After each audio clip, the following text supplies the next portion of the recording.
On y est. La Ligue des Champions nouvelle génération approche à grands pas. Véritable révolution de la compétition reine du vieux continent, cette édition 2024-2025 promet d'être pleine de surprises. Rien ne sera plus jamais comme avant. Enfin si, pour les 36 équipes pionnières de cette nouvelle formule, l'objectif ultime pour se donner la chance de soulever la coupe aux grandes oreilles reste le même, l'immuable finale de la Ligue des Champions. Rendez-vous est pris le 31 mai 2025 à l'Allianz Arena de Munich, en Allemagne, pour les écuries les plus ambitieuses.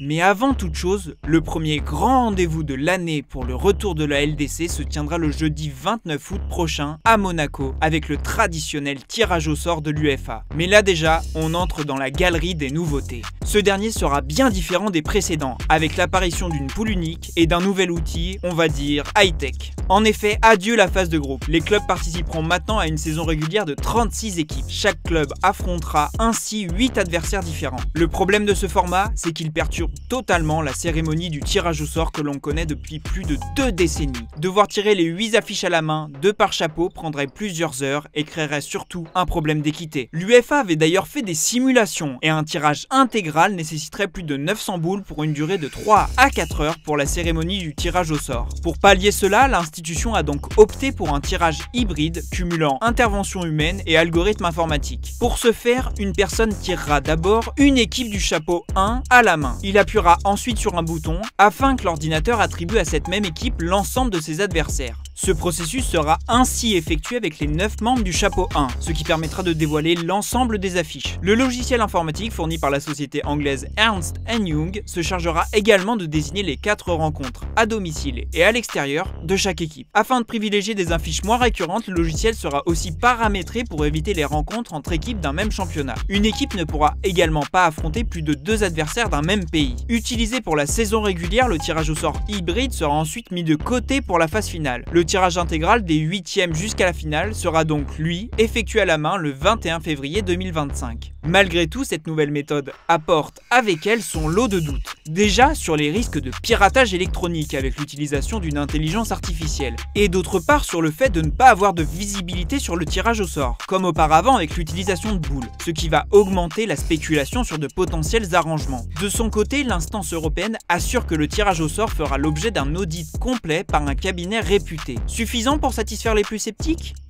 À une semaine de ce tirage un peu particulier, petit rappel des principaux changements à venir pour cette LDC New Look. Comme expliqué précédemment, c'est en premier lieu la fin de la phase de groupe. La Ligue des Champions et les autres compétitions européennes commencent désormais par une saison régulière avec plus de clubs engagés. On passe de 32 équipes à 36. Oubliez les habituelles confrontations aller et retour et les 8 groupes de 4 équipes. Dorénavant, un seul classement regroupe les 36 clubs. Chaque équipe aura 8 rencontres à disputer au lieu des 6 habituelles pour autant d'adversaires différents. Ici entre en jeu le système des chapeaux. Les équipes seront réparties en 4 chapeaux, selon le coefficient de club UEFA fondé sur les performances de ces clubs sur la scène continentale lors des 5 saisons précédentes. À titre d'exemple, on retrouve au sein du chapeau 1 Manchester City, le Bayern Munich, le Real Madrid, le PSG, Liverpool, l'Inter Milan, le Borussia Dortmund, le RB Leipzig et le FC Barcelone. On comprend ici que les champions en titre des 5 grands championnats ne sont donc plus automatiquement chapeau 1. Le Bayer Leverkusen se retrouvant notamment chapeau 2 pour cette saison. Pour l'UEFA, ce système est le meilleur moyen de préserver une équité totale, tout en favorisant le nombre de grandes affiches. Chaque équipe affronte 2 adversaires de chaque chapeau pour un total de 8 matchs, 4 à domicile et 4 à l'extérieur.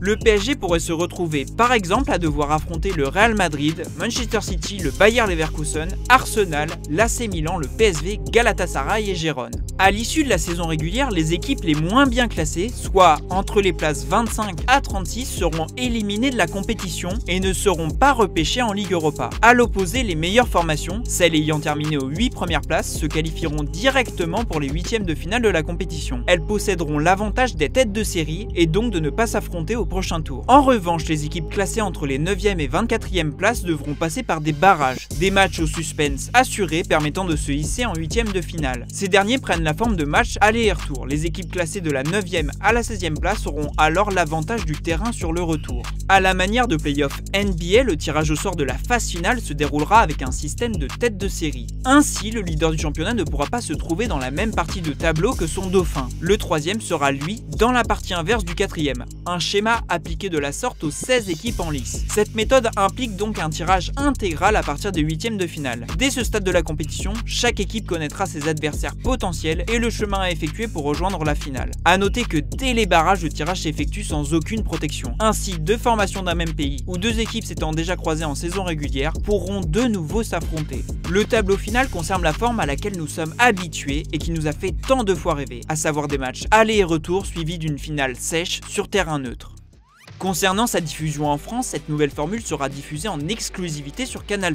Le groupe Canal+ a en effet remporté l'appel d'offres pour diffuser la plus prestigieuse des Coupes d'Europe jusqu'en 2027. Et il y aura de quoi faire. La saison régulière se déroulera sur 8 journées réparties sur 5 mois, de septembre 2024 à janvier 2025. Coup d'envoi les mardis 17, mercredi 18 et jeudi 19 septembre 2024. En effet, la première journée se disputera sur 3 jours, quand les suivantes reprendront les classiques mardi et mercredi. L'ultime journée sera une véritable première avec toutes les rencontres qui se joueront sur le seul et unique soir du mercredi 29 janvier 2025. Un véritable feu d'artifice qui pourrait tout chambouler. En revanche, la phase finale qui conserve sa forme habituelle constituée de matchs aller et retour débutera au mois de février lors des barrages, sorte de 16e de finale entre les équipes classées de la 9e à la 24e place de la saison régulière. Dans la foulée des barrages, l'UEFA effectuera le tirage au sort du tableau final le 21 février 2025. Une étape déterminante puisque ce dernier sera intégral comme expliqué précédemment. Tous les clubs en lice connaîtront ainsi le chemin à suivre pour rallier la finale.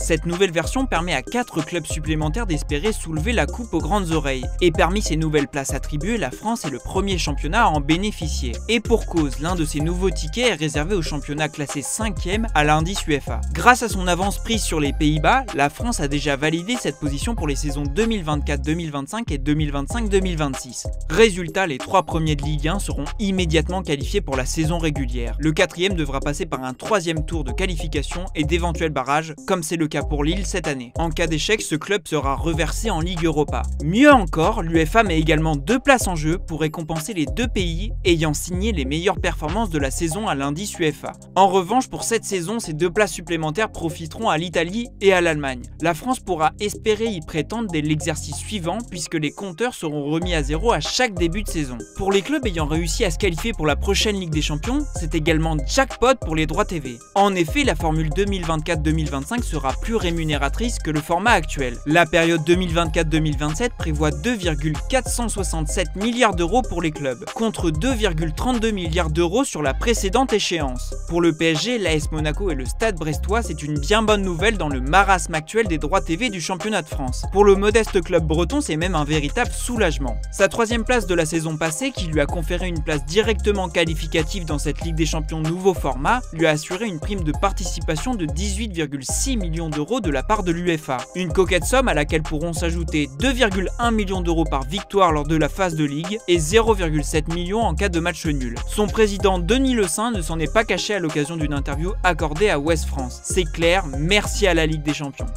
Pour certains, cette révolution de la compétition européenne reine est une bénédiction, pour d'autres, une tannée. Mais qu'en pensent donc les acteurs de la planète foot? En 2021, à l'époque président de l'Olympique Lyonnais, Jean-Michel Aulas se réjouissait dans Le Parisien de ce changement. Cette formule est bonne, c'est un format intéressant et qui doit être poussé. L'OL, s'il participe, pourra rencontrer n'importe laquelle des 35 autres équipes qualifiées. Tout est possible dans ce nouveau format. Arsène Wenger était lui plus dubitatif en 2021. L'ancien entraîneur d'Arsenal, désormais responsable du développement mondial de la FIFA, déclarait au micro de beIN Sport: le modèle proposé pour la Ligue des Champions moderne, je ne l'aime pas du tout. Les clubs veulent toujours plus d'argent pour obtenir plus d'argent. Ils veulent plus de matchs garantis, les fans veulent plus de matchs qui aient du sens. Le football moderne doit trouver un compromis entre ce que veulent les clubs et les supporters. Jürgen Klopp était lui aussi plus que partagé sur la question en 2021. L'entraîneur avait déjà été l'un des premiers à monter au créneau contre la Super League. Et il avait de nouveau pris la parole pour critiquer ouvertement la nouvelle formule de la Ligue des Champions. C'est très bien que la nouvelle Super League ne soit plus sur la table. Mais la nouvelle formule de la Ligue des Champions n'est pas super, tout en remettant en cause les matchs supplémentaires que ce nouveau format sous-entendait. Les seules personnes à qui on ne demande jamais leur avis, ce sont les entraîneurs, les joueurs, les supporters. L'UEFA ne nous a rien demandé, la Super League non plus. C'est toujours jouer plus de matchs. Quelle est la raison de cette nouvelle Ligue des Champions? L'argent? Je ne sais pas du tout comment nous sommes censés gérer ces matchs supplémentaires. En 2022, le patron du Paris Saint-Germain, Nasser El Khelaifi, défendait la nouvelle formule de la Ligue des Champions et la qualifiait déjà de succès succès avant même d'avoir commencé. Les ventes du nouveau format aux États-Unis, même sans la langue espagnole, ont augmenté de 150%. Au Royaume-Uni et en France, elles ont beaucoup augmenté aussi, déclarait-il lors d'une conférence organisée près de Lisbonne par la Fédération portugaise de football. Je pense que cela montre que le nouveau format est un grand succès avant même de commencer. Rien que pour les ventes de droits TV, continuait-il lors d'une intervention par visioconférence en anglais. Le dernier à être monté au créneau sur le sujet est Michel Platini en mai dernier. Dans un entretien accordé au quotidien italien La Repubblica, l'ancien président de l'UEFA ne s'est pas fait prier pour dire tout le mal qu'il pensait d'Alexander Ceferin et de Gianni Infantino, respectivement président de l'UEFA et de la FIFA. Je connais les managers d'hier et d'aujourd'hui, quand même, Ceferin et Infantino ne sont rien. Ils ne pensent qu'à l'argent. Ils ont créé une nouvelle Ligue des Champions stupide, avec trop de matchs. Je voulais que la gouvernance du football soit confiée aux joueurs, à ceux qui s'y connaissent vraiment. Une sortie entière pour un homme qui ne mâche jamais ses mots.